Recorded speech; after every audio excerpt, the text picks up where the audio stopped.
بسم اللہ الرحمن الرحیم نحمده ونصلی ونسلم علی رسوله النبی الکریم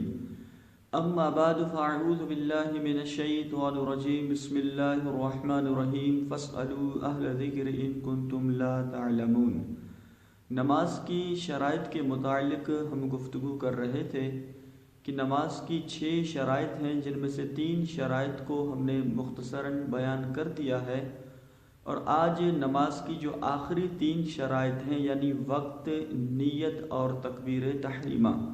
تو ان تینوں شرائط کو ہم مختصراً وضاحت کے ساتھ بیان کرنے کی کوشش کریں گے۔ آپ توجہ کے ساتھ سنیں گے تو انشاءاللہ عز و جل اس سے آپ کو کافی فائدہ ہوگا۔ تو نماز کی چوتھی شرط ہے وہ ہے وقت، یعنی جس نماز کا جو وقت ہے وہی نماز آپ اسی وقت میں پڑھ لیں گے، یعنی ادا نماز جو ہے، مثال کے طور پر ظہر کی نماز کا وقت ہے تو اس وقت آپ صرف ادا نماز ظہر کی پڑھ سکتے ہیں، ظہر کے وقت میں آپ عصر کی نماز نہیں پڑھ سکتے، یہ صرف ادا نمازوں کی بات ہے۔ اسی طرح پھر مثال کے طور پر آپ عصر کے وقت میں آپ مغرب کی ادا نماز نہیں پڑھ سکتے،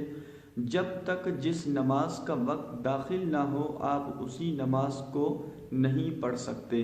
تو لہٰذا یہ لازم اور ضروری ہے کہ جو بھی آپ نماز، جس نماز کو آپ کو پڑھنی ہے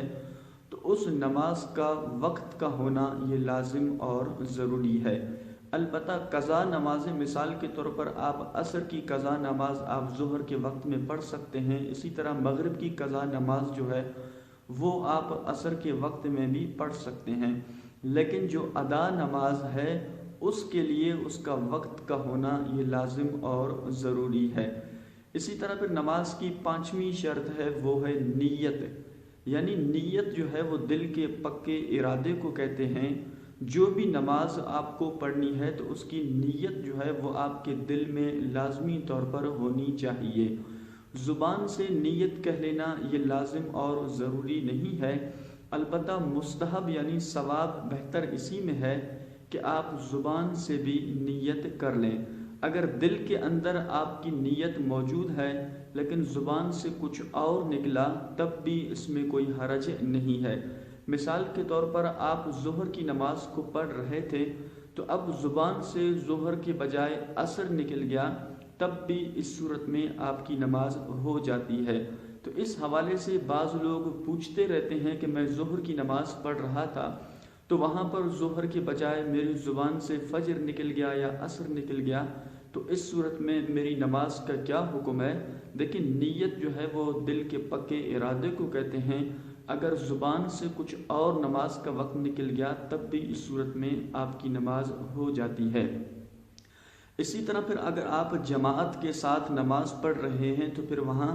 امام کی اقتداء کی نیت بھی آپ کر لیں گے، یعنی امام کی اقتداء کی نیت کر لینا بھی یہ مقتدی کے لیے ضروری ہے۔ اگر آپ جماعت کے ساتھ نماز پڑھ رہے ہیں تو پھر آپ امام کی اقتداء کی بھی نیت کر لیں۔ اسی طرح پھر تعداد رکعات کو معین کرنا بھی یہ افضل ہے لیکن لازم اور ضروری نہیں ہے۔ مثال کے طور پر آپ ظہر کے 4 رکعت فرض پڑھ رہے تھے تو اب زبان سے 3 رکعت فرض نکل گئے، یعنی 3 رکعت ظہر فرض نکل گئے، تب بھی اس صورت میں کوئی حرج نہیں ہے، آپ کی نماز ہو جاتی ہے۔ اسی طرح پھر آپ مغرب کی نماز پڑھ رہے تھے، اب اگر زبان سے 4 رکعت فرض مغرب نکل گیا تب بھی اس صورت میں آپ کی نماز ہو جاتی ہے، چونکہ تعداد رکعات کو معین کر لینا یہ لازم اور ضروری نہیں ہے، لیکن یہ افضل ہے کہ آپ تعداد رکعات کو بھی معین کر لیں۔ اسی طرح اگر آپ نفل کی نماز پڑھ رہے ہیں تو پھر نفل کی جو ہے وہاں مطلق نماز کی نیت کر لینا یہ کافی ہے، یعنی کہ وہاں پر نفل نماز کی نیت کر لینا یہ لازم اور ضروری نہیں ہے، بلکہ مطلقاً آپ صرف نماز کی نیت کر لیں تب بھی وہ نماز آپ کی ہو جائے گی۔ لیکن اگر آپ فرض نماز پڑھ رہے ہیں یا واجب نماز پڑھ رہے ہیں تو وہاں پر آپ فرض اور واجب کی نیت کو لازمی طور پر کریں گے کہ یہ فرض نماز ہے، یہ واجب نماز ہے۔ مثال کے طور پر ظہر کی فرض کی نیت کر لیں گے، اسی طرح پھر اگر واجب نمازیں ہیں، مثال کے طور پر وطر کی نماز ہے تو وہاں آپ واجب کو معین کر لیں گے، مطلقاً نماز کی نیت کر لینا وہاں کافی نہیں ہوگا۔ اسی طرح پر عیدین کی نماز ہے، عید الفطر، عید الاضحیٰ کی نماز ہے، تو وہاں بھی ان نمازوں کو آپ معین کر کے پڑھ لیں گے،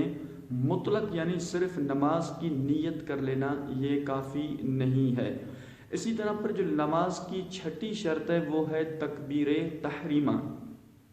تو تکبیر تحریمہ جو ہے یہ ہم نے پہلے بھی عرض کر دیا کہ نماز کے فرائض میں سے ایک فرض بھی ہے اور نماز کی شرائط میں سے ایک شرط بھی ہے۔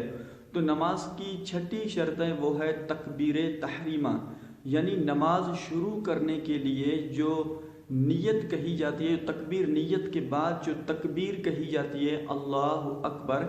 اسے تکبیر تحریمہ کہتے ہیں۔ نماز شروع کرنے کے لیے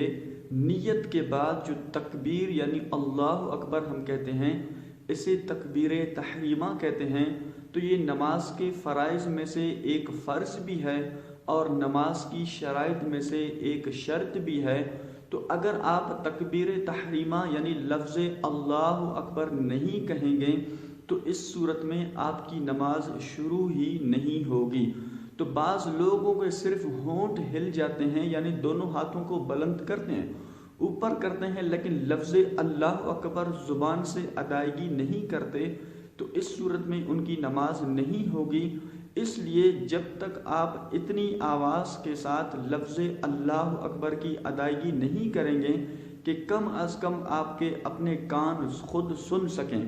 اگر اتنی ادائیگی آپ نہیں کریں گے تو پھر آپ کی نماز نہیں ہوگی، کیونکہ یہ نماز کے فرائض میں سے ایک فرض بھی ہے، اسی طرح پھر شرائط میں سے ایک شرط بھی ہے۔ تو اس لیے آپ جب بھی نماز پڑھیں، تنہا پڑھیں یا جماعت کے ساتھ پڑھیں، تو تکبیر تحریمہ کی ادائیگی جو ہے آپ لازمی طور پر اتنی آواز کے ساتھ کہیں کہ کم از کم آپ کے کان خود سن سکیں۔ اللہ کریم جل جلالہ ہم سب کو عمل کی توفیق عطا فرمائے۔ وآخر دعوانا ان الحمد للہ رب العالمین۔